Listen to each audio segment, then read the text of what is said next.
All right, let's get it going because I'm as again another one of those days. Oh, that went down really low. Can you still hear that? I don't know.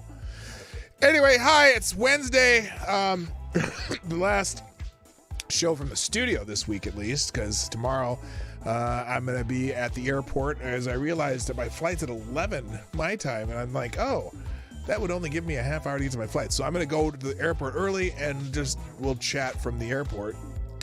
And then on Friday, I'll be doing my show from Hotep Nation. I hope you guys can hear me. Is that really loud? I don't know.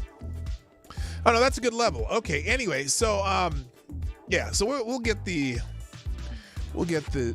this rolling right away because I got tons of stuff that's gonna be in the tab today. So anyway, let's play the intro.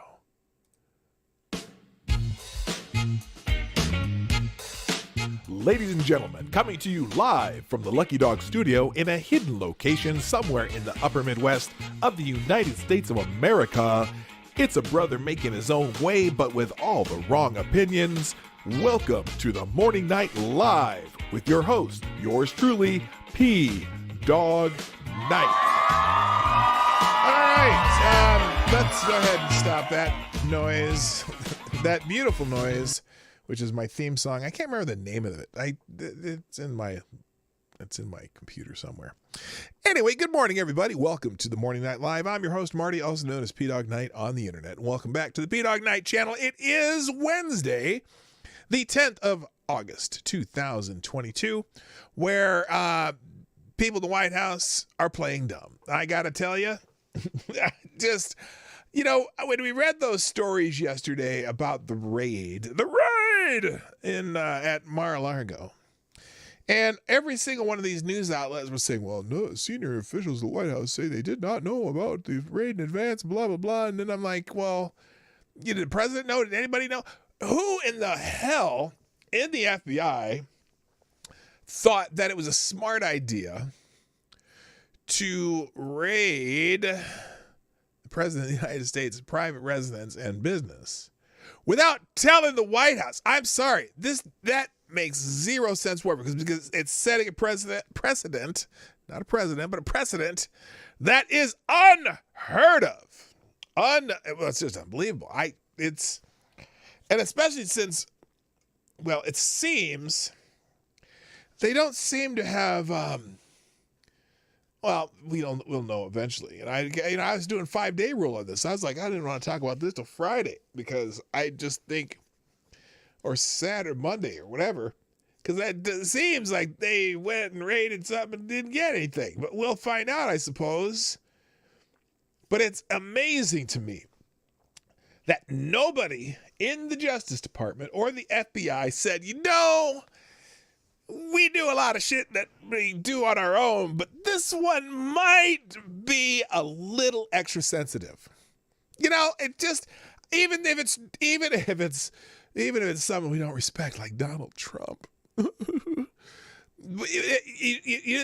would have to think twice before you did something that's, and also you got to run this bad boy all the way up the chain because the Justice Department is part of the executive branch.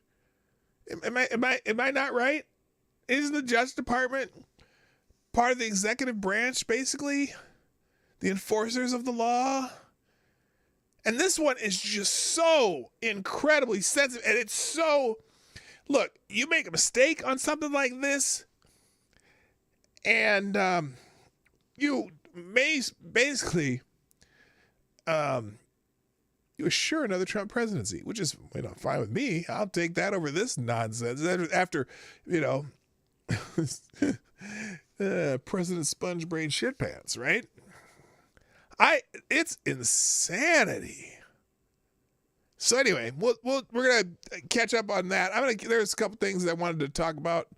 Or at least bring your attention to news you'll probably be hearing about for the rest of the day, and then we'll get in through I'm just going to get through a bunch of articles today. I'm not going to read the articles necessarily. We're just going to touch on the headlines, and then you can read them yourself if you want. They'll be in the link in the description below this video after the show. I will update, like I always do, a one-tab link where it's a single link that'll take you to a page with everything we touch on today on a single page with hyperlinks to all of them. So let's get started by first, of course, we must recognize the chat. I must recognize the chat because you are the bread and butter of this show. You make me glad that I do this, right? So first in the chat today is our friend Avocados Diablo, who gets the bell. Whoops, what the hell did I do there? There we go. Also, good morning, Simon Wolfwood, Zombie Teddy, Aaron Meredith, Mike Savage, Blarg. I already said Simon Wolfwood. I would say it again. Good morning, John Arnott, Jay Pylon, Jimmy Das Hotep, Renee Mayette, Nomads in the house. Hammer time. Formerly known as MC. That's why he gets the hammer time. Man Squatch is in the house. Good morning. Civic Magic. What's up? Plague Dr. Zach, a.k.a. Zach Osborne. D.I. Freighter Watcher.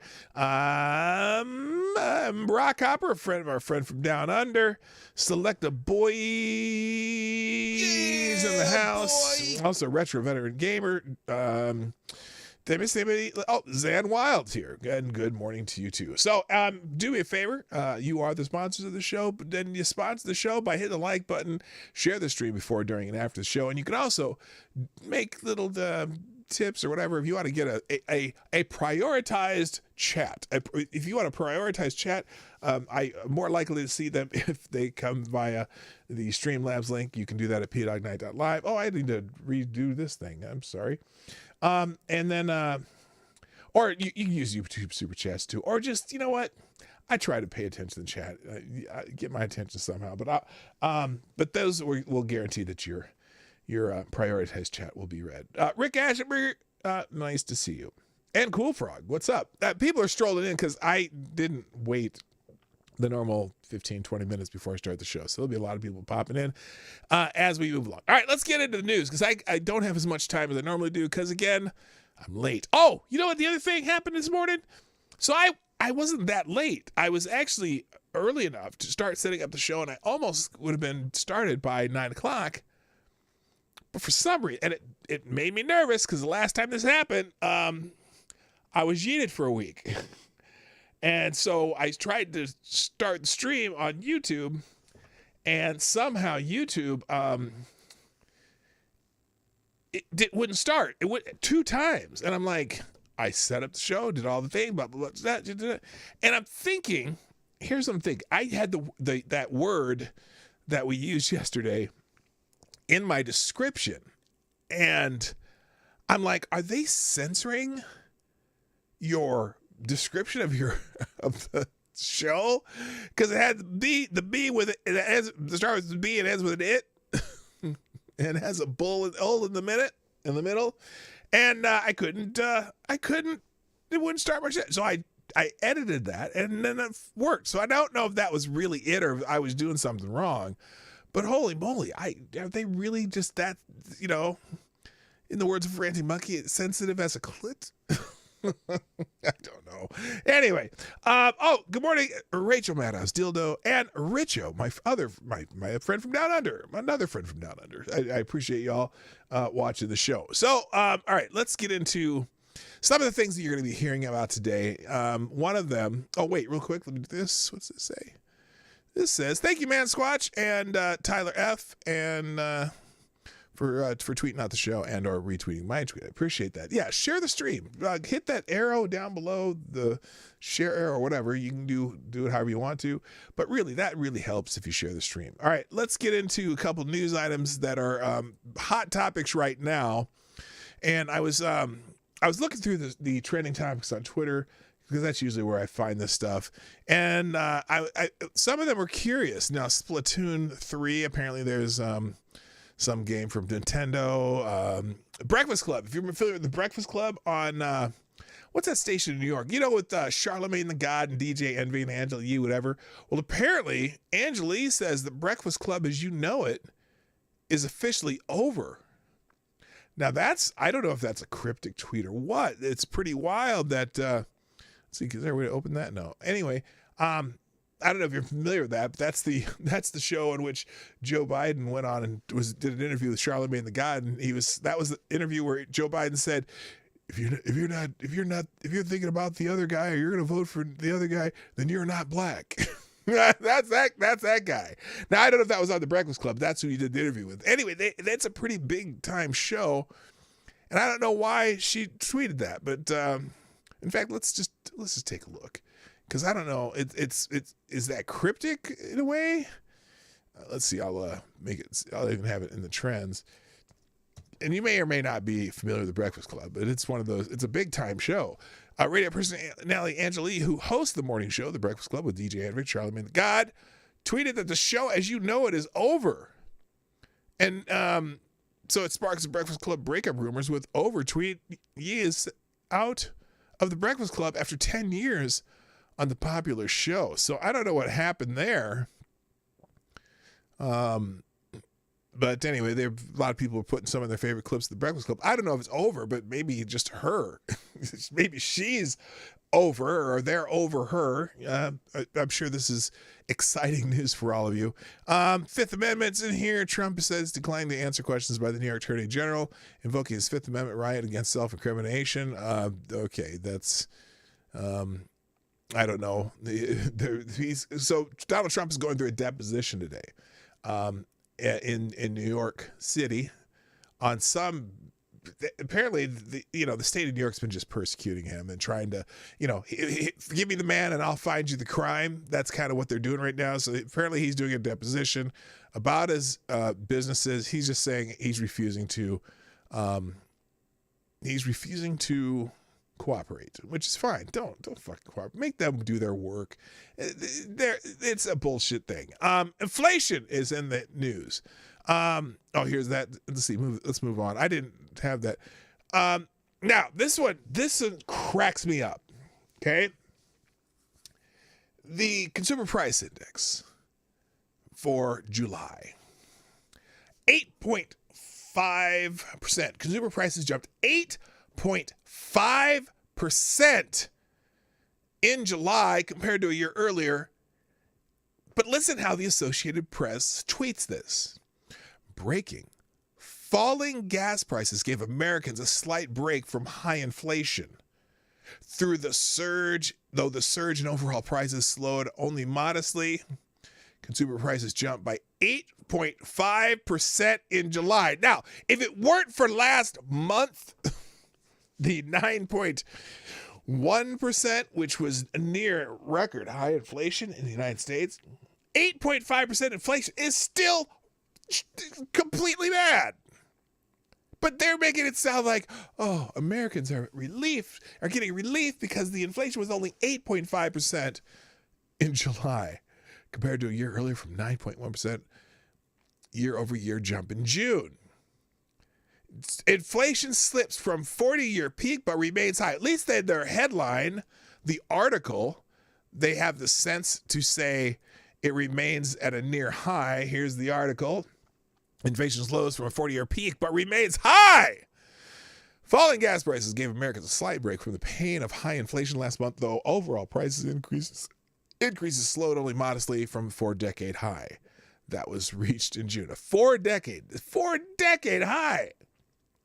Consumer prices jumped 8.5% in July compared to a year earlier, the government said. Wednesday down from a 9.1% year-over-year jump in June. On a monthly basis, prices were unchanged from June to July, the smallest such rise in more than 2 years. Besides gasoline, among the consumer purchases whose prices sank from June to July were airfares, which plunged nearly 8%. Hotel room costs fell 2.7%. Used car prices 0.4%. Oh, thank God! Used car prices are down 0.4%. Let's see.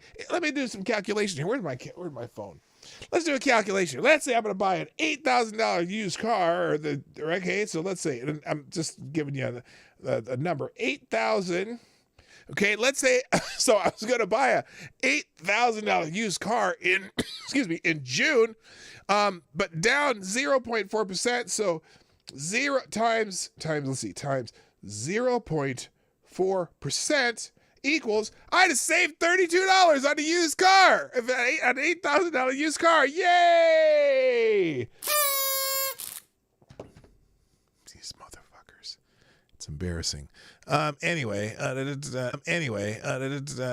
yeah, so, yeah, and remember, these are things that probably the reason the prices fell on some of these items: hotel rooms, airfares, used cars, which had previously delivered some of the economy's steepest price jumps. It's because people stopped buying them. The demand got killed because the prices were so high. People found ways to not have to use these services, hotels and airfares and buying another car. So that, whatever. But let's see. What about the core? Core inflation amounted to 5.9%. This declines lowered so-called core inflation, a measure that excludes the volatile food and energy categories. Watch out for food, especially as we get towards the end of the summer and early into the fall. That's going to be the one that hurts because these harvests are probably going to be a little bit, they're going to be a little bit struggling, I'm guessing. Anyway, so that's how the AP decided to celebrate the it's not as high as it was last month. Now let's just look at some of the people tweeting about this, because this has got to be funny too. Heather Long. Who is Heather Long? Heather Long is Washington Post economist, columnist, and editorial board member. Inflation dropped to 8.5% in July, down from 9.1% in June. Big declines in gas prices, 7.7% in July. Yeah, up from the all-time highs? Yes, they are up. They're down from the all-time highs from last month. Hello, Ebony Williams. How you doing? And Foxmeyer and QBD, Foxy, I know here. And Ty Alexander, what's happening? So, okay. Big declines in gas prices helped a lot, but grocery prices, rent, and electricity continue to rise. And that is, those are the essential things. You might be able to find a way to get somewhere cheaper. But anyway, let's see. ABC News, newly released inflation data reveals that price increases slowed in July. Oh, great. They slowed. Easing the strain on household budgets? Bullshit. They're still up. Yeah, you morons. As the Federal Reserve fights inflation with a series of borrowing cost hikes. Inflation, 8.5% in July. Another horrific number, yes. Consumer prices, 8.5%. Less than expected as inflation pressures ease a bit. No, they don't ease at all. It just, inflation pressure has not eased. If you went, let's say it was down to 2%, then that would be easy. But 8.5% and 9.1%, that's not a big deal, because most of it, food, housing, what did he say? Food, rent, or that lady said grocery, rent, electricity continue to rise. And it will continue to rise. And wait till you get the heating fuel bill out in the East Coast. A lot of you people use heating fuel out there. Holy shit, it's going to be awful. But anyway, but hey, gas prices are down from all-time highs, even though they're still double what they were last year, January, whatever. So, all right, also in the news, Serena Williams in the news. Serena Williams is retiring at age 41, but then she had to put out this statement. If I were a guy, I wouldn't have to choose between tennis and a family.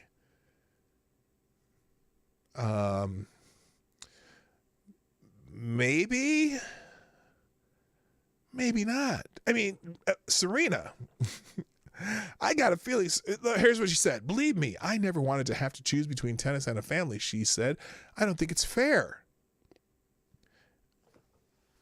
If I were a guy, I wouldn't be writing this because I'd be out there playing and winning, and while my wife was doing the physical labor of expanding our family. Serena, let me remind you of something. Despite the fact that some people think men can have children and be pregnant and all that shit, that don't work in your family because your husband is a man and men can't pop out children. What do you mean it's not fair? Did you have a choice of having? Did you have to have a baby? Now, I'm sure you love your little girl, and she's probably the best thing that's happened to you in the entire world. But you can afford nannies. You're a rich woman. You're multimillionaire with endorsement deals from some of the biggest companies in the world, and you make a shit ton of money. You've made a shit ton of money from tennis. I don't know if you still have it all, but I'm assuming that you had some good investments, you know? I don't think it's fair. If I were a guy, I wouldn't be writing this because I out there playing and winning while my wife was doing the physical labor of expanding her. You know, what's her name? Martina Navratilova.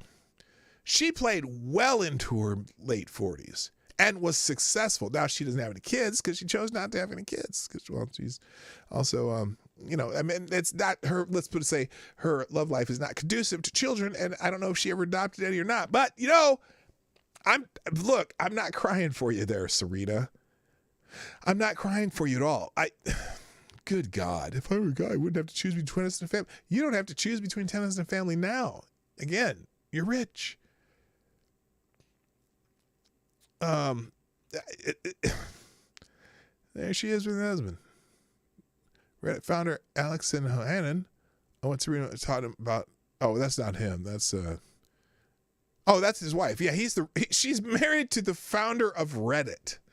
I'm sure he has a few bucks too.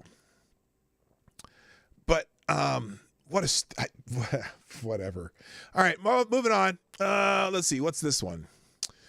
Oh yes. Oh, now let's get back into the President Trump's raid on President Trump's home. Yeah, rich woman problems. She's like 40, 41. Name me one male tennis player older than that. I'll wait forever. Still on tour. I think. Let's see. Who didn't Jimmy Connor play into his 40s? I think he did.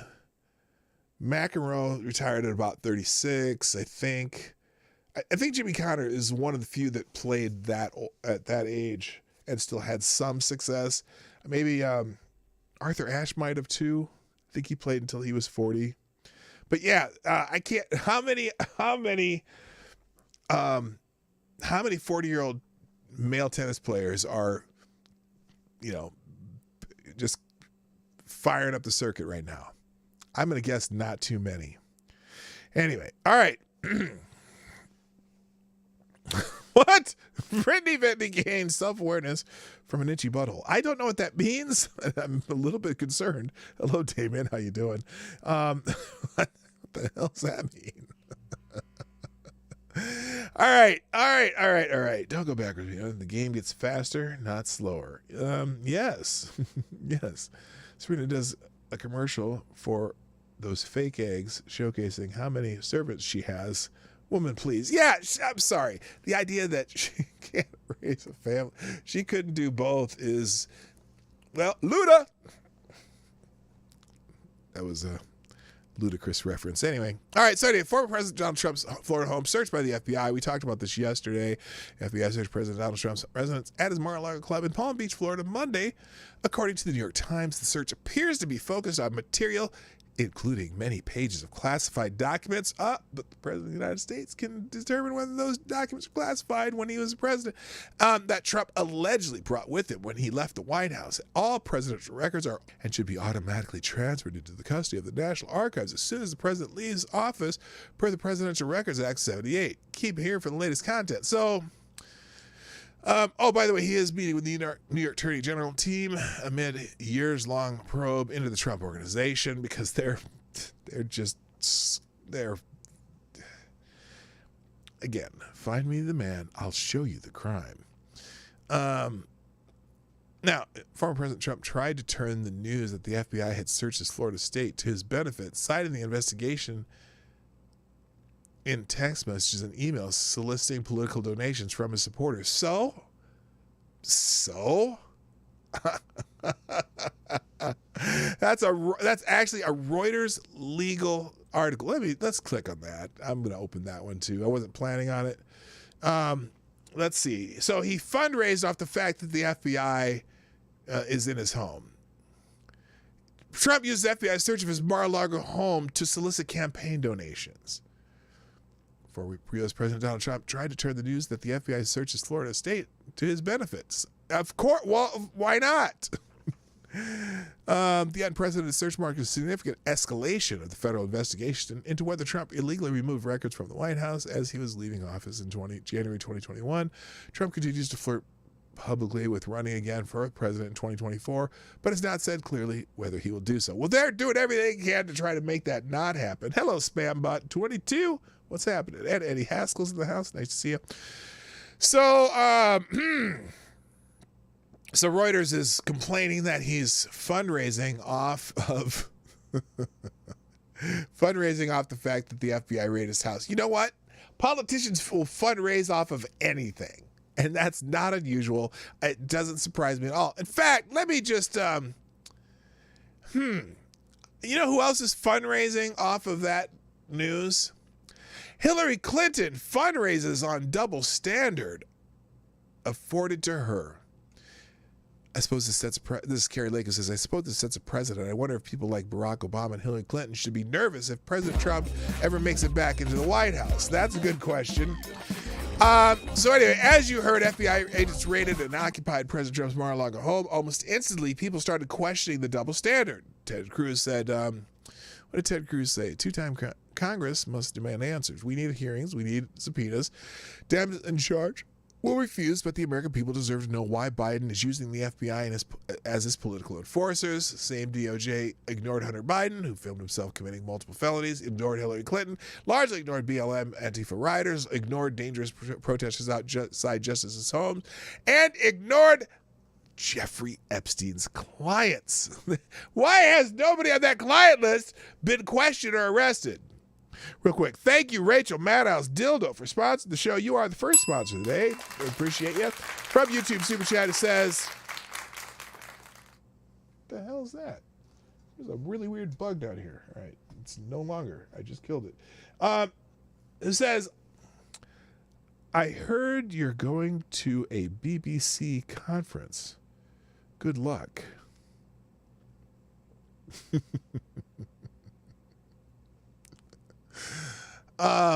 Look here, Rachel Madhouse Dildo. I'm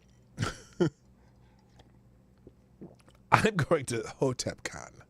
That is a multicultural event. And I am not interested in finding out any information on people's units. So there you go. Anyway, So anyway, Hillary Clinton is now fundraising off the double standard. Okay, because there's, that said a lot of people are saying, oh, nobody's above the law, except for Hunter Biden, Hillary Clinton, and everyone in Epstein's black book. Hakeem Jeffries said no one is above the law. Liz Wheeler, people who haven't been raided by the FBI, pedophiles associated with Jeffrey Epstein, Hillary Clinton, Hunter Biden, Swalwell for sleeping with a Chinese spy, although I think he did cooperate in that investigation, whatnot. For all the lock her up chance and obvious evidence, Trump never weaponized the FBI to raid Hillary Clinton's home. Ding! Notice that? They didn't raid her home, but Hillary Clinton is now fundraising off the double standard and boasting that she didn't get the same treatment. Oh, the nerve of any politician fundraising off of something like this. Oh, wait, it's Hillary Clinton. Nobody cares. Here it is. She said, every but her emails, hat, or shirt sold helps. Onward together, partners to defend democracy. Defend democracy. Build a progressive bench and fight for our values. Just saying. So she's selling buttery emails, hats, and shirts. I'm told the hats are now sold out. We will restock ASAP. In the meantime, know that we've got shirts too. You know what's funny about this? Oh, here's Dan Rather. Perhaps lock her up isn't so funny in MAGA world tonight. Here's the deal. First of all, Dan Rather, Dan Rather, guy fired for forging evidence against another president. Anyway, when they say but her emails, I always have to remind people, she wasn't investigated because of her emails. It was her email server on which there was classified information, special access programming, top secret information, all on a server that was not encrypted for over a year. Now that would be mishandling of classified information. The other difference is Hillary Clinton was not the president of the United States, so she had no power to declassify anything. Whereas the president of the United States, in this case, the guy with the funny hair, absolutely had the power to declassify anything that he chose to declassify. That is a power of the president of the United States, no matter what the National Archives says, no matter what the Pentagon says, no matter what the DOJ says, no matter what the FBI says, no matter what the CIA says, no matter what the Department of Homeland Security says, anybody, the president of the United States is the sole person in our government who has the ability to declassify any little thing that he wants. Now, that's not always prudent to do so, but that is his prerogative. He do what he wants to do. It's his prerogative. So, Dan Rather can have a nice hot cup of shut the fuck up. Moving on. So let's talk about this. Now, here's the part that really gets to me. The White House plays dumb on FBI raid of Donald Trump's home, defends independent Department of Justice. This is the story that they're running with. This is the story they're running with. The White House on Tuesday insisted that President Joe Biden had no prior knowledge of the FBI raid on former President Donald Trump's home at Mar-a-Lago. Now, I call bullshit. Bullshit. Because something this unprecedented, you would think that the FBI, the Justice Department would just give the White House a heads up. Hey, we're gonna be going over here to Donald Trump's place over here in Mar-a-Lago, and we're gonna have some agents down there, and they're gonna search through some of his shit without him being there and without allowing his lawyers in and all that stuff. We might just have to tell you. I don't know. Anyway, so the White House press secretary Karine Jean-Pierre claimed during the daily briefing on Tuesday, quote, "The president was not briefed, was not aware of it. No one from the White House was given a heads up." Really? Bullshit. Sorry. She repeated that Biden learned about the raid from public media reports, just like the American people. Remember how Barack Obama found out about the Fast and Furious, the gun running thing that Eric Holder was doing, and that some people got killed, the federal agents got killed with American guns that the Justice Department sold to Mexican cartels. And Barack Obama's like, "Oh yeah, no, I just heard about that on the news like you did. I didn't even know that happened. I just heard about it on the news, just like everybody else." Anyway, so Joe Biden's playing the same playbook.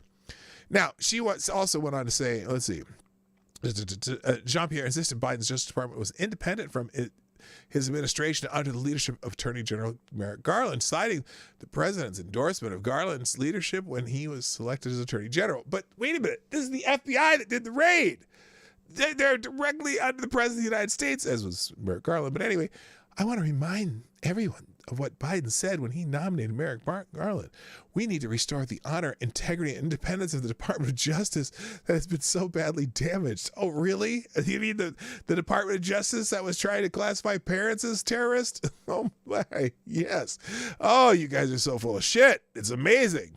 She repeatedly refused to comment on even the smallest details of the Department of Justice, including if she even knew whether Garland signed off on the raid of Trump's home. "I'm not going to comment further from here," she said, referring all questions to the criminal investigation of the former president to the Justice Department. So anyway, she's so full of shit. I can't believe it.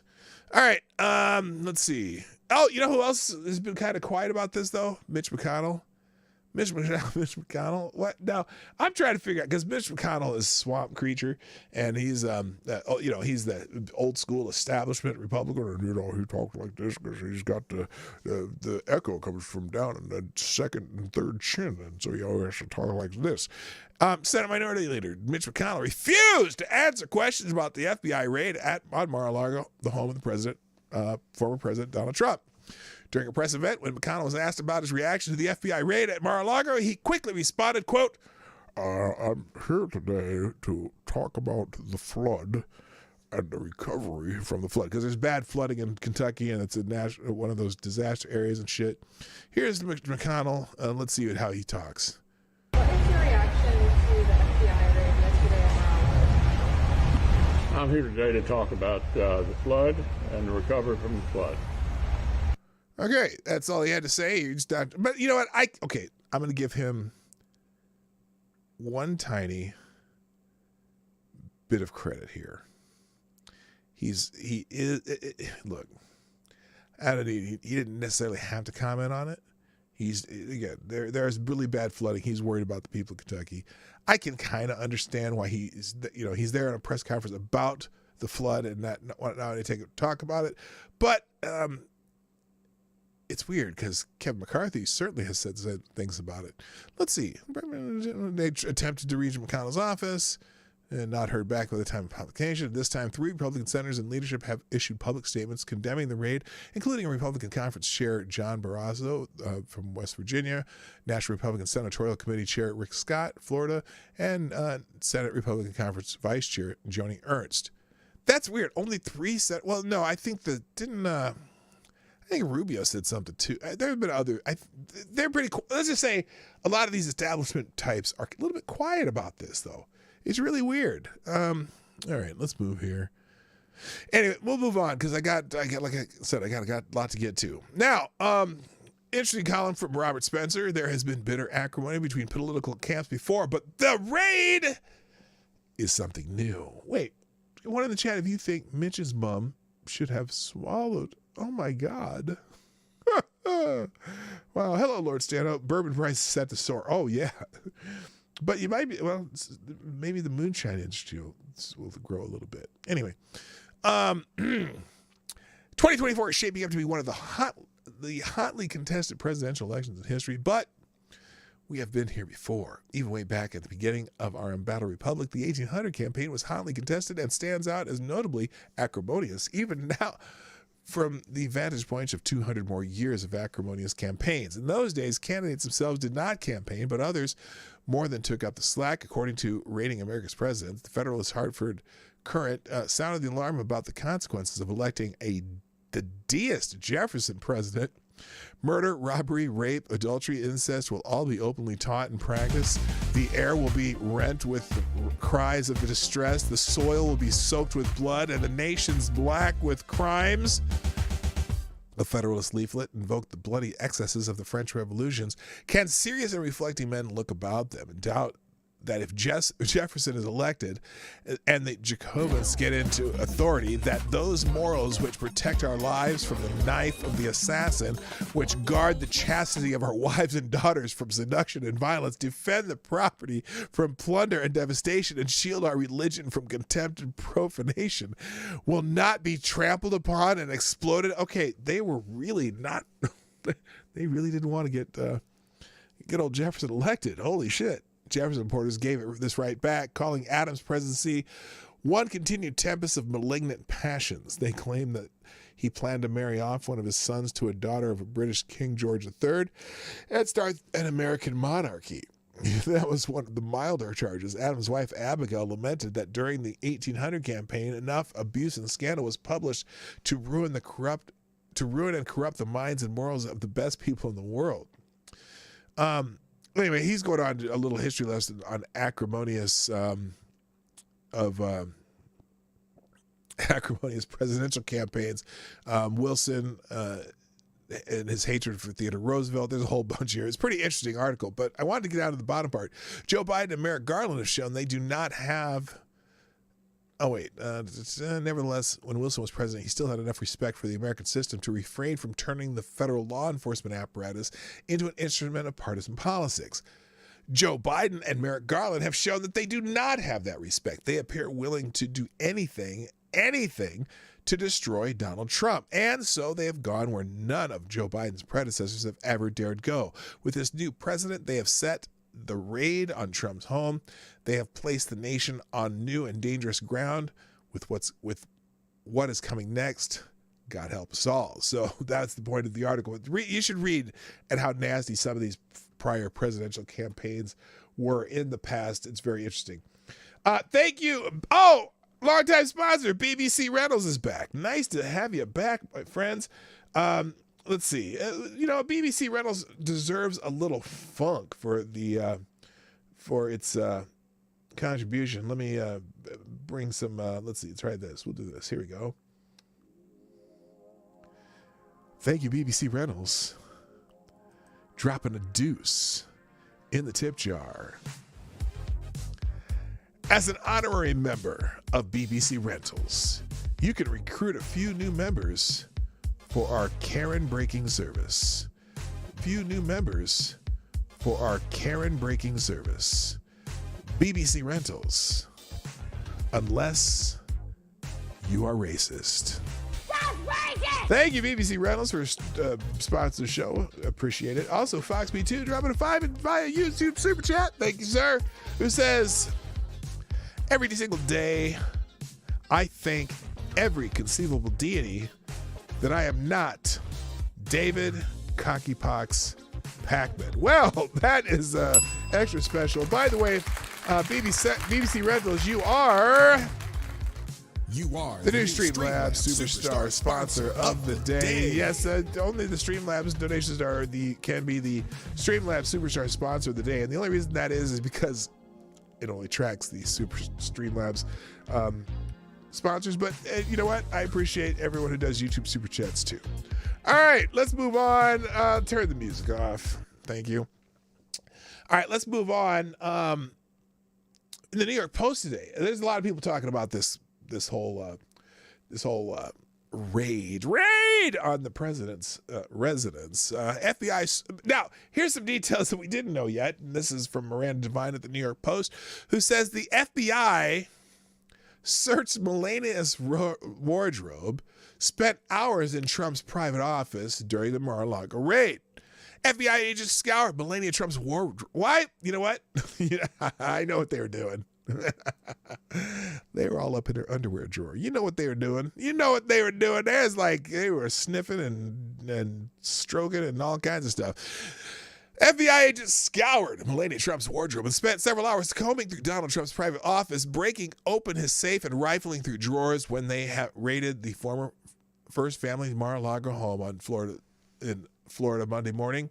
The Post has learned that the search warrant used by the FBI to enter the palatial Palm Beach property focused solely on presidential records and evidence of classified information being stored there. Unlike Hillary Clinton's, when they just let them break phones and use a bleach bin and all that shit.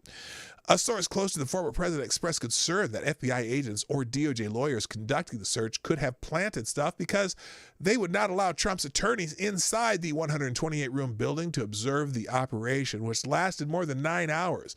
The raid by over 30 plainclothes agents from the Southern District of Florida and the FBI's Washington field office extended through the Trump family's entire 3,000 square foot private quarters, as well as a separate office and safe and a locked basement storage room in which 15 cardboard boxes of material from the White House were stored.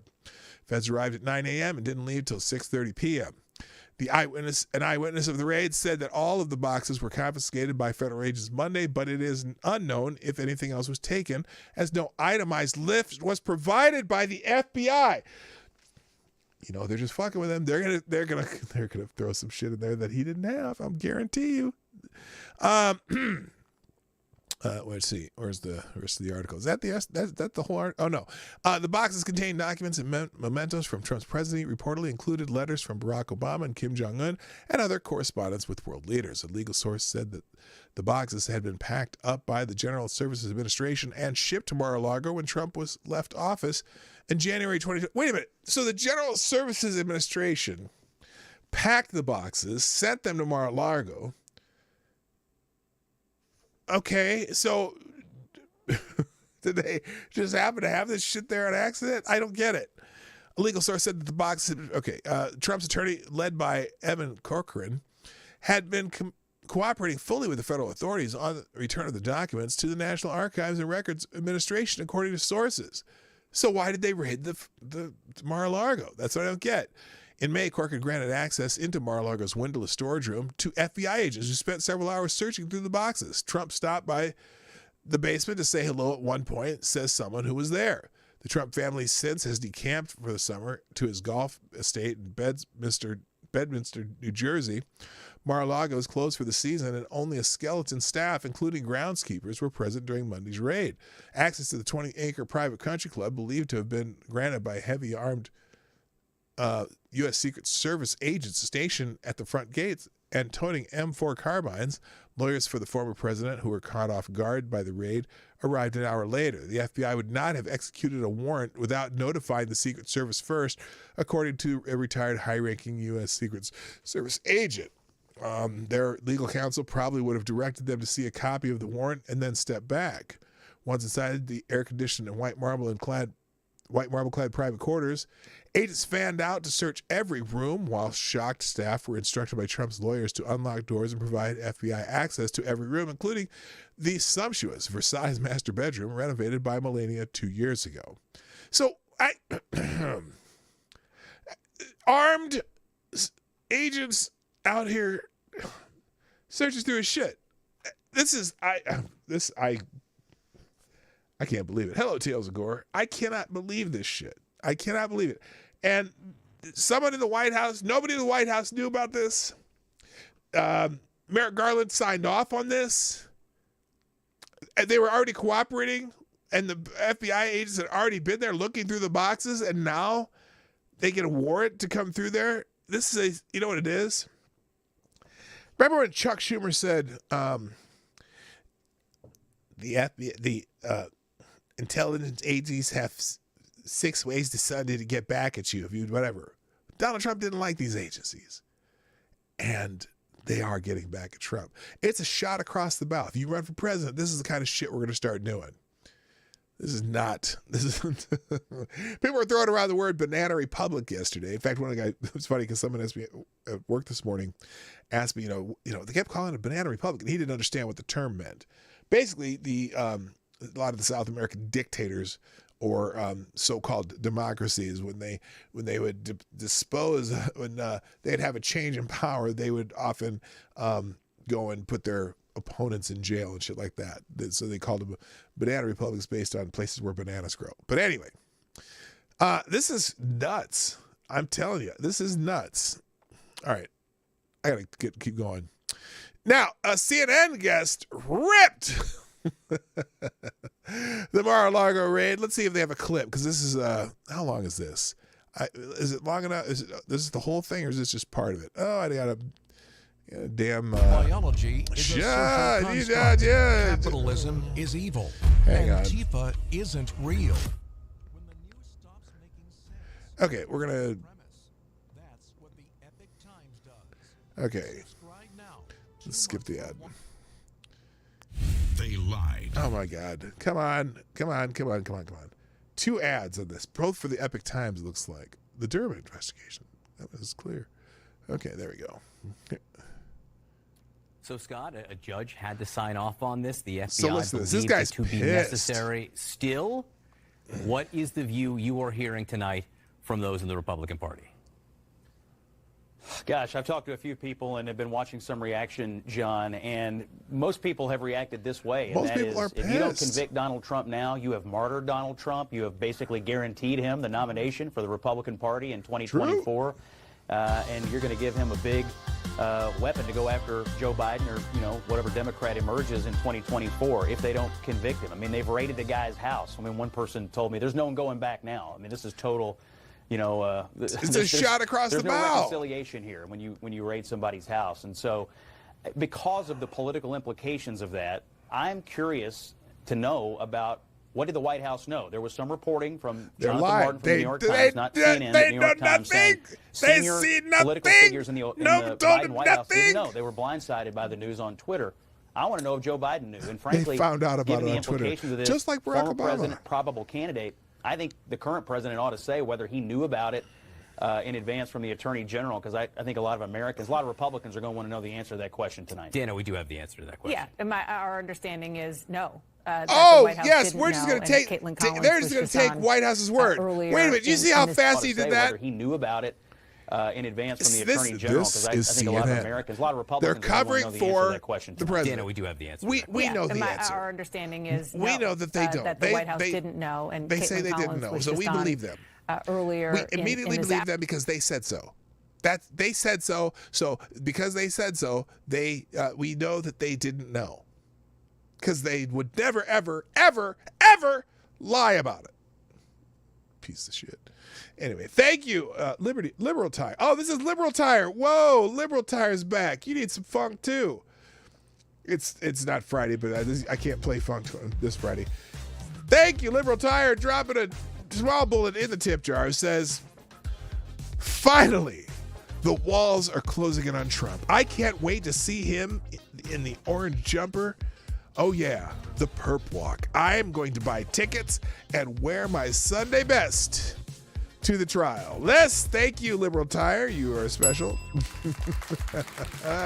And you are also the Streamlabs Superstar sponsor of the day. Thank you, Liberal Tire. You're greatly appreciated. All right. So anyway, yeah, it's unbelievable that the White House knew nothing, and they're liars. They're all professional liars. Moving on, next move will be, now, a former New York Police Department commissioner alleges after the FBI raids at Trump Mar-a-Lago home. This is Bernie Carrick. He says their next move will be assassination because they can't stop him from running. I think this is a bit hyperbolic, but you never know. Former New York City Police Commissioner Bernie Carrick claimed Tuesday that the Federal Bureau of Investigation raid of President Donald Trump's Mar-a-Lago home could end up in Trump's assassination. I'll just let you read it, but that's what he tweeted. And I'm almost shocked that there haven't been attempts, but that's a little hyperbolic for me, but he said it. Moving on. Also, the several times, Republican Florida State Rep calls for the arrest of FBI agents. Republican Florida State Representative Anthony Sabatini called for the state to arrest FBI agents conducting law enforcement outside of Florida's purview and to sever ties with the Department of Justice on Monday. I think this is going a little far too, but maybe. I know a lot of people talking about getting rid of the FBI too, and we'll see. It's time for us in the Florida legislature to call an emergency legislative session and amend our laws regarding federal agencies, Sabatini wrote in the wake of the FBI raid of Donald Trump's Florida residence, Mar-a-Lago.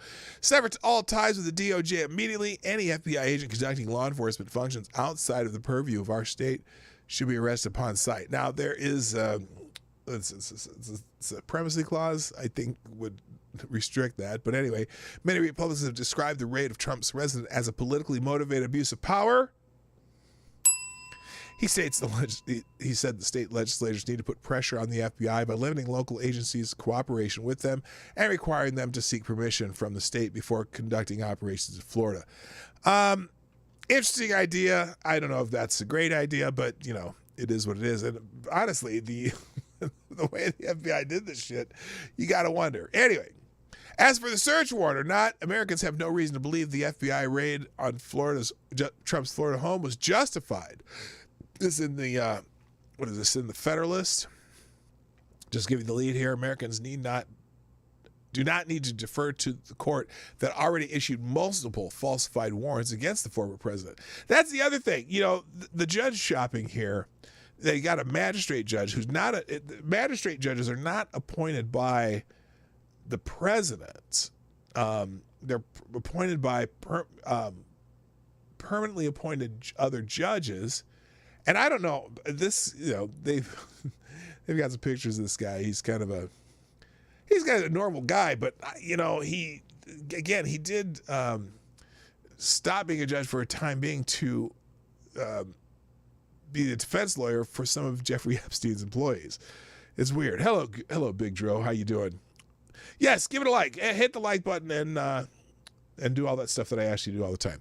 Anyway, after the news broke Monday evening that the FBI raided former President Donald Trump's Palm Beach, Florida home at Mar-a-Lago, the right immediately expressed outrage and warned that by targeting a former president and political opponent, the Biden administration had crossed the Rubicon. I agree with that. That's a very egregious crossing of that Rubicon.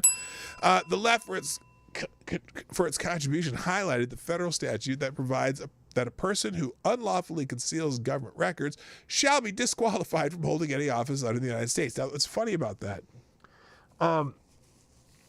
That's unenforceable. In the way that the Constitution gives you the criteria for being the president of the United States, you can't override the Constitution, what it says. Now, they have that statute, but it's anyway. Suggesting that the raid's apparent focus on supposed missing classified documents may render Trump ineligible to run in 2024. Beyond the constitutional problem with that theory, the U.S. Constitution establishes that minimal qualifications to serve as president, and Congress cannot expand on those. That theory of the raid merely confirms conservatives' outrage over the DOJ's continued interference in American electoral preferences. Another theme soon emerged, bandied by those feigning a more balanced tone, that the raid was clearly justified because, quote, a judge had to sign a warrant. Oh, no, as if judges don't sign warrants that aren't necessarily all that kosher. FISA, Carter Page, you know what I mean? In a similar vein, another segment of politicians and pundits have played the news as disconcerting but withheld judgment pending further details from Attorney General Merrick Garland and FBI Director Christopher Wray, calling on both to promptly provide the American public an explanation of the circumstances that could justify the raid of a former president's home, an unprecedented event in history. Andrea Mitchell, the Alan Greenspan's wife, and just a sycophant Democrat in the media. This is huge. A judge had to sign a warrant. Oh, we've never seen a judge sign a warrant before. That probably shouldn't have been. Anyway, now, when the public learned that the Justice Department had obtained a warrant to surveil former Trump campaign advisor Carter Page, the government and the media cartel assured Americans that the FISA court would only authorize such wiretapping if probable cause supported the surveillance. They also assured us that since Page was no longer a member of Trump's campaign, the FISA orders did not target Trump. And the FISA application process, we were told, was robust and multiple layers of review. Worry not, the other government sued. All was on the up and up. But you know what happened with Carter Page. I don't even have to read the rest of the story. You know that they got a warrant from some judge. They probably went out judge shopping and found this jackass magistrate judge to issue the warrant and didn't run it up the chain of command and ask the president of the United States or anyone higher up in the food chain whether or not that we should continue with this very bad idea. Holy shit, these people are liars and stupid. Anyway, this is, if you want to find more about the judge who signed the, there's this, click, there we go. Judge who signed Trump warrant repped Dem lawmaker accused of putting mistress on the payroll. This is that Judge Reinhardt that signed this thing. He also repped Jeffrey Epstein's co-conspirators in a sex trafficking case. The federal magistrate judge who signed the warrant authorizing the FBI raid on former President Donald Trump's Mar-a-Lago residence is a former criminal defense attorney who represented a former Democratic congressman investigated by the Bureau for putting his mistress on his congressional payroll. Government records indicate that Judge Bruce E. Reinhardt, one of the 3 federal magistrates in West Palm Beach, signed the unprecedented warrant targeting Trump, who denounced the unannounced raid on his property as an assault that could only take place in broken third world countries. Banana republics. Hello, infamous one, and Brett Hayes. Anyway, prior to becoming judge in 2018, Reinhardt spent 12 years as an assistant United States attorney for the Southern District of Florida, the office tasked with investigating the pedophile Jeffrey Epstein for sex trafficking in 2005. And he ended up working on Epstein's team. Oh, good God. Anyway, if you want to learn more about the judge, it'll be in that article. I'm not going to get through all of this today by any stretch of the imagination. Physiology check in 3, 2, 1. Yeah, no doubt. All right. See, even Andrew Yang condemns this raid. Seems political. Andrew Yang condemns FBI raid on Mar-a-Lago Former Democratic presidential candidate and entrepreneur Andrew Yang on Tuesday condemned the FBI raid on former President Donald's Mar-a-Lago residence. Trump announced Monday evening, blah, blah, blah, blah, blah. Let's see what Andrew Yang said. In a Twitter thread, Yang suggested the raid appeared to be political in nature and that this would cause the American people to potentially view the nation's institutions as unjust. Oh, really? Why would anyone think that? Why would anyone see this as possibly unjust? He says, I'm no Trump fan. I want him as far away from the White House as possible. But a fundamental part of his appeal has been that it's him against a corrupt government establishment. This raid strengthens that case for millions of Americans who will see this as an unjust persecution. Yeah, he just put people like me. You know what? I'm telling you, if he runs president, I'm voting for him because I want this shit to stop. And I think he's one person who says, I don't give a fuck. I'm going to start firing everyone I'm allowed to fire and fix some of this shit. But anyway, the former president labeled the raid as a prosecutorial misconduct and the weaponization of the justice system in a statement on Monday evening. So we already knew that. Anyway. So even Andrew Yang thinks it's terrible. Deep State burns bridges to get Trump, and now it's fighting for its life. What are we to make of 30 to 40 or so FBI agents raiding President Trump's Florida home to collect maybe 35 boxes of records for what is perhaps the Deep State's 7th or 8th impeachment attempt? First, why no raids on the Democrats who took the jet to Epstein's pedophile island? So there's a whole lot of this. Why Epstein, Hunter Biden, Hillary Clinton, people in the black book. The good news, and I think it is great news, is that at least a third of the country no longer believes they can expect justice from the federal department that bears that name. They see that the federal law enforcement serves those in power and their own interagency agenda, knowing the truth. No. I think we've seen from the FBI in particular over the last 5 or 6 years that they serve the establishment, but mostly the Democratic establishment. Although I guess the Republican establishment, the Democratic establishment aren't all that different, but they certainly don't like having this outsider who snuck his way into the presidency. And so Deep State burns its bridges to get Trump. They are out there floating in some dangerous waters right now. Anyway, that article will be in there. I'm going to skip that one because I need to get caught up here. And let's see. Also, Michael Goodwin from the New York Post. If Dems DOJ doesn't have enough to convict, Trump will be back in the Oval Office. A lot of people were predicting this. If they didn't get anything significant out of this raid, it is a boon for Trump because everything he said becomes the gospel. Because that's it again.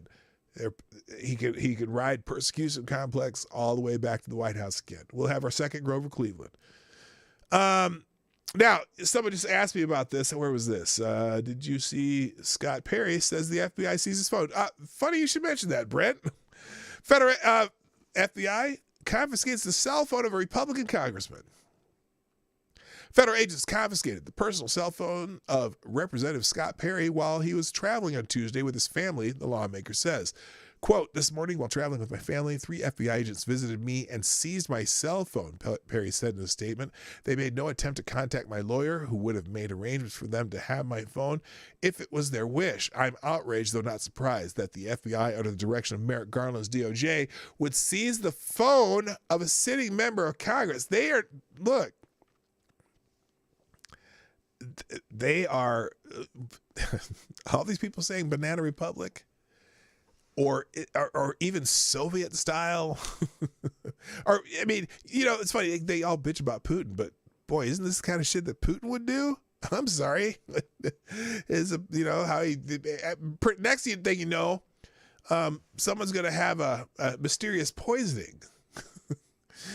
My phone contains info about my legislative and political activities and personal and private discussions with my wife, family, constituents, and friends. None of this is the government's business, he added. Perry invoked former President Donald Trump, who was raided by the FBI on Monday in a statement. As with President Trump last night, DOJ chose this unnecessary and aggressive action instead of simply contacting my attorneys, Perry said. These kinds of banana republic tactics should concern every citizen, especially considering the decision before Congress this week to hire 87,000 new IRS agents to further persecute law-abiding citizens. Yeah, you don't think those will be used in a partisan manner? Of course, I don't know how they're going to hire 87,000 agents. They're tripling the IRS. I don't know if that's going to work. All right. Yeah, that's messed up. Nearly 8 in 10 Americans believe the U.S. has a two-tiered justice system, according to a survey. Now, that's interesting because people answering that question, if that's the question, they can mean a lot of things there. But interesting, 8 in 10 Americans. You can read the article, but interesting factoid there. Biden administration let's move on. We're going to move on to other news, which I don't have much time for, but we'll get into as much as we can. So there's a new injection method for monkeypox vaccine in order to stretch supplies. And then Moderna is exploring the possibility of creating an mRNA monkeypox vaccine. Oh, far out. What, that didn't work. There we go. Have we talked about monkeypox? It doesn't scare me like apparently it scares some people. Noted that the federal government is trying to find a way to stretch the limited supply of monkeypox vaccine by changing how the doses are administered to people. The Biden administration is now permitting the use of the alternative dosing method, which will use 1/5 as much per shot. In order for the Food and Drug Administration to authorize so anyway, they're changing how they're doing injection. As long as they get it to the community that needs it most, because I want my gay brothers, not even my gay brothers and sisters, my gay brothers to live. I'm just saying. Maybe they should say the dreaded words of who they should warn about getting it too. Because they're kind of tiptoeing around the real issue. But anyway, so they're doing a new injection method for monkeypox. Who cares? Biden handlers released 3. Oh, this is a one too. Remember the Afghan refugees that we brought in, and oh my gosh, we got to bring them here, and we got to do them right, and yada yada yada, but we don't really know who they are, but we're gonna bring them on over here. Well, apparently Biden's handlers released 324 unvetted Afghan evacuees on terror watch list into the U.S. Yay! Way to go, Joseph Biden. Oh my God, this is frightening. Biden, this is just, we'll just read the beginning. You can read the rest yourself. Biden's catastrophically botched withdrawal from Afghanistan was bad enough in itself, diminishing America's standing in the world and projecting an image of weakness that has encouraged and emboldened enemies of our nation worldwide. The fallout from it, however, could be incalculably worse. A Defense Department whistleblower has revealed that 324 of the Afghans whom U.S. forces brought to the United States as the disaster in Afghanistan was unfolding appeared on the department's biometrically enabled watch list, which includes terrorists, and yet were admitted into the country without being vetted. No one has been watching the spreading dumpster fire that is the Biden administration. No one who has been watching it could possibly be surprised.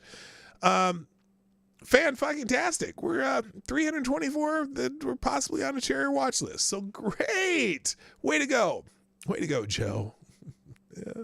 Let's go, Brandon. All right, let's keep going. DHS ending Trump. Oh, the Remain in Mexico policy where the people who are seeking asylum have to remain in Mexico until they have their administrative hearings. Well, the Biden administration's ending that practice. The Department of Homeland Security ended former President Donald Trump's Remain in Mexico policy as everyone concentrated on the FBI's raid in Mar-a-Lago. Oh, that's interesting. So while they were, the news of the raid was, permeating the entire media planet, the Department of Homeland Security ended the Remain in Mexico policy.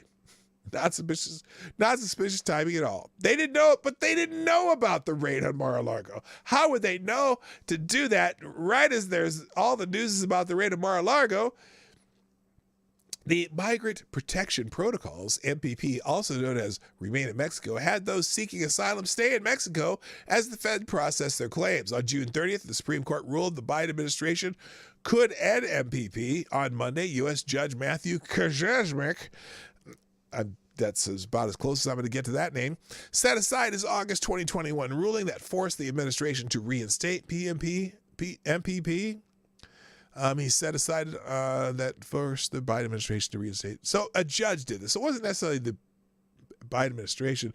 Oh, but DHS didn't waste time taking advantage of Kaczmark's move. We welcome the U.S. District Court decision that follows the U.S. Supreme Court's June 30th decision to lift the injunction that required DHS to re-implement the migrant protection protocols in good faith. DHS is committed to ending the court-ordered implementation of MPP in a quick and orderly manner. Individuals are no longer being newly enrolled in MPP, and individuals currently in MPP in Mexico will be disenrolled when they return for their next scheduled court date. Individuals disenrolled from MPP will continue their removal proceedings in the United States.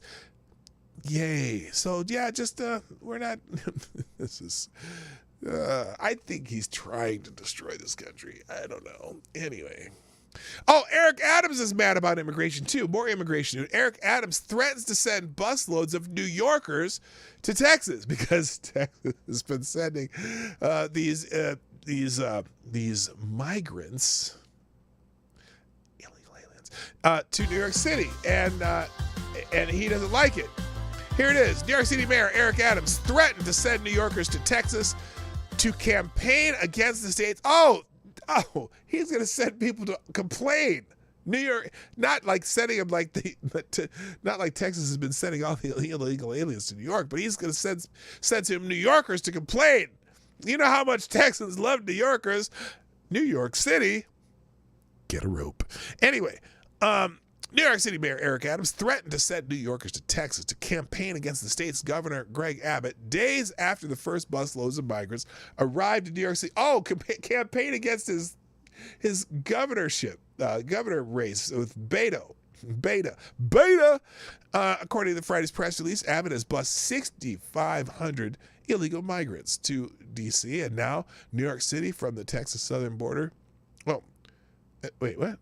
From the Texas southern border since his governor announced Operation Lone Star in April, following the CDC's announcement that it would end Title 42 restrictions on border crossings. We're sending them to the United States Capitol, where the Biden administration will be able to more immediately address the needs of the people that they are allowing to come across our border, Abbott said when he announced the plan in April.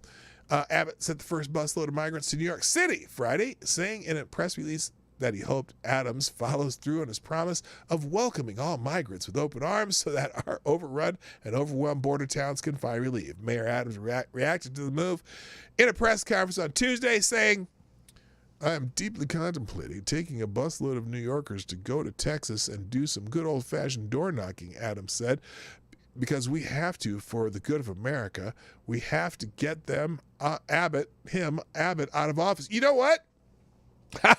That'd be hilarious. Having a bunch of New Yorkers knocking on doors in Texas complaining about him sending illegal aliens to New York City. You know what? If I was in Texas and a New Yorker came to my house in Texas and complaining that we sent some of the illegal aliens to New York City, I would open the door as soon as he started making clear what he's there to talk about. I would start laughing in his face because it's hilarious.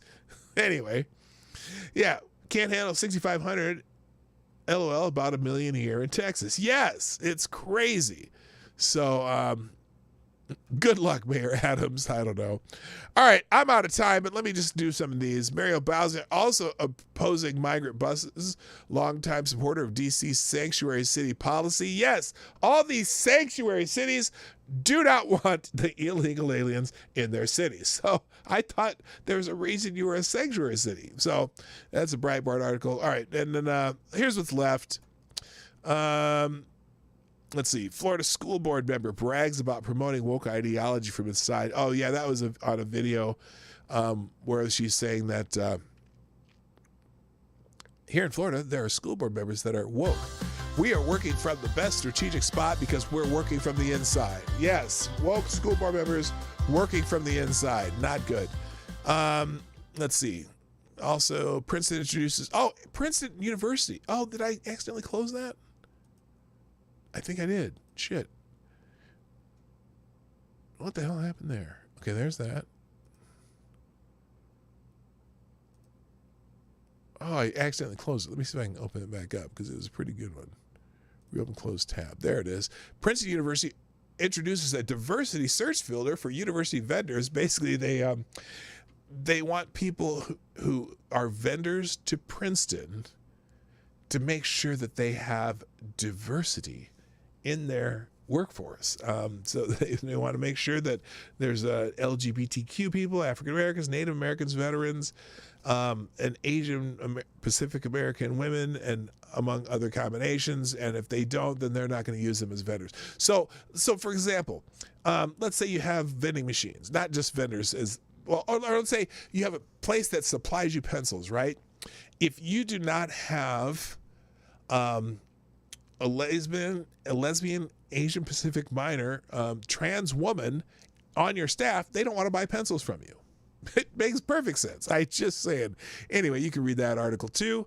In legal insurrection, proposed elementary school curriculum in Wisconsin district includes gender identity and sexual orientation. Well, that's fantastic. In elementary school, that's where we should be teaching that stuff. And you know, it's basically SEL, social emotional learning. It feels good to be yourself. What does that mean? Anyway, in Breitbart, Trump-backed candidates sweep the... Oh, that's the other thing. In the primaries yesterday, in the Republican side, all the Trump-endorsed candidates pretty much won. It was crazy. Candidates endorsed by former President Donald Trump had another immaculate night in statewide and federal races Tuesday, just the day after the Federal Bureau of Investigation raided Mar-a-Lago. His endorsement record now stands at 192-11. His endorsements, 192-11. Now I'm not going to go through this, but you'll also be glad to know that this guy Trump, Tim Michels, wins in Wisconsin in the governor primary. But the big one is in Minnesota. Representative Ilhan Omar squeaked by in her primary. She had a primary challenger. She survived a challenge from centrist and Democratic Party. So, and she's in the Minnesota 5th, which is basically vote Democrat or die district. Although I don't know who won in the Republican side there. There was the basketball player and Shoe. What's the basketball player's name? Anyway, let's see if they have anything about those candidates. I bet they don't, because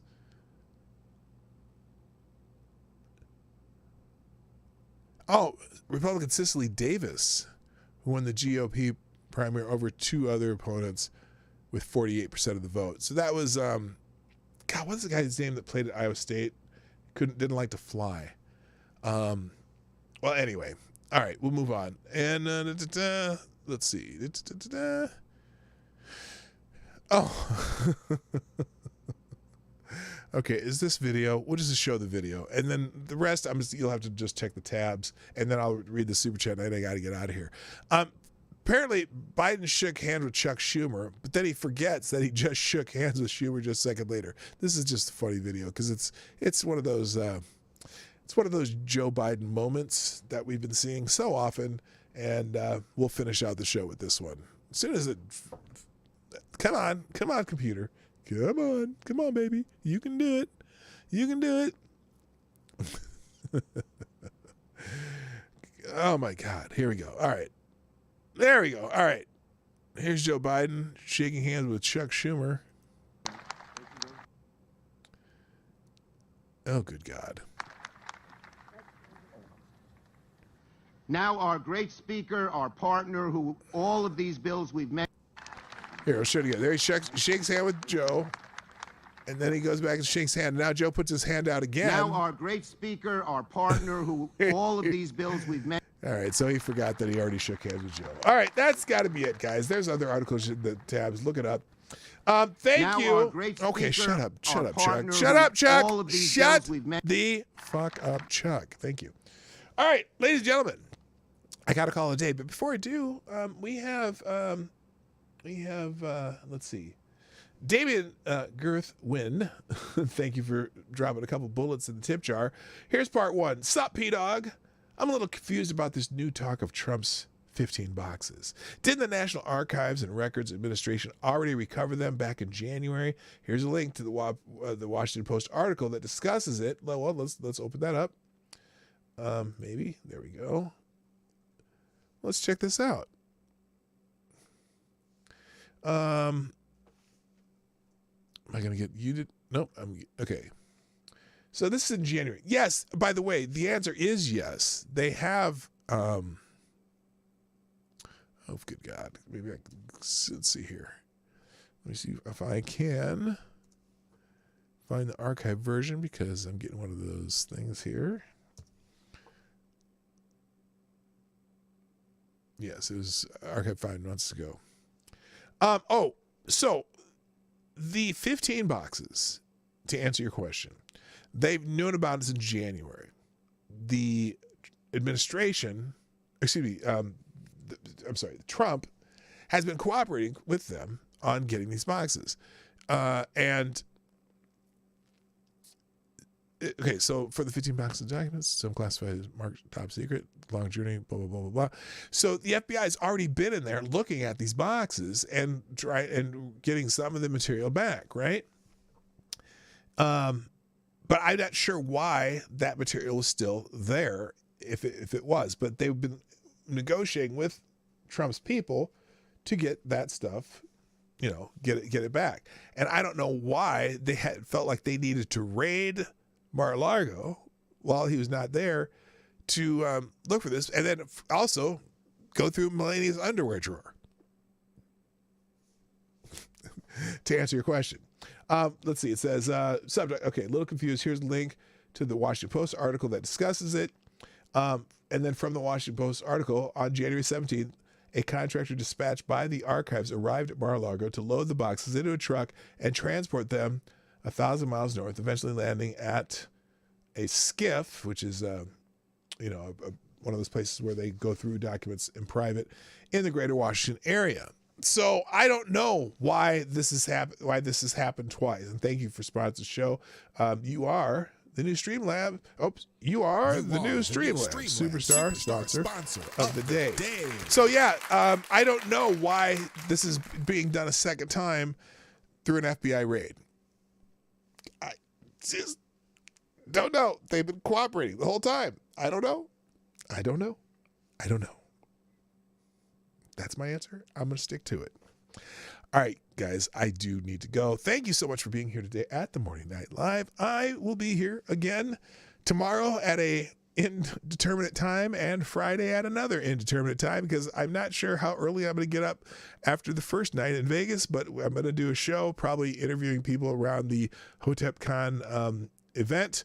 And tomorrow I'll probably just yapping into my phone at the airport because I won't have any, maybe I'll take a tablet with me and do some news stuff. But tomorrow's show will be a little bit impromptu from the airport. And then again, Friday we'll do a regular show. But so please do come back 10 o'clock Eastern roughly tomorrow. And then whatever time I get up in Vegas. I don't know. There'll be a show. And then I'll be back for my regular schedule starting Monday, 10 o'clock Eastern, 9 o'clock Central, Monday through Friday on YouTube. And I'm not really multicasting anywhere else. So before you go, hit the like button if you haven't already done so. Share the stream before and after the show. If you're watching on replay, put a comment in the comment section. And you can sponsor the show 24 hours a day at pdognight.live, right up there. That's where you can watch the show, participate in the chat, and do priority chats via tip jar and all that stuff. But also you can sponsor the show monetarily through YouTube Super Chats and a couple other options down below, Venmo, Cash App, etc. Thank you for joining me today. I look forward to seeing you again soon. My name is P-Dog Knight, and I'm out of here. Bye. Hey, this is P-Dog Knight, and thank you for watching today on the P-Dog Knight channel. If you have an observation or remark you'd like to make about this video or my channel, I absolutely welcome you to write it in the comment section down below. I really look forward to hearing from you. And before you go, if you like what you saw but you're not already subscribed, please make sure you hit the subscribe button and definitely click that bell that pops up afterwards so you'll be notified when I post new videos or when we go live. I broadcast my live show, The Morning Night Live, Monday through Friday at 10 o'clock Eastern, 9 o'clock Central. A special thank you to all the supporters of this channel who share our videos on social media and who make donations through Streamlabs, YouTube, Venmo, and Cash App, which are all linked in the description down below. Thanks again, and until next time, I'm P-Dog Knight, and I'm out of here.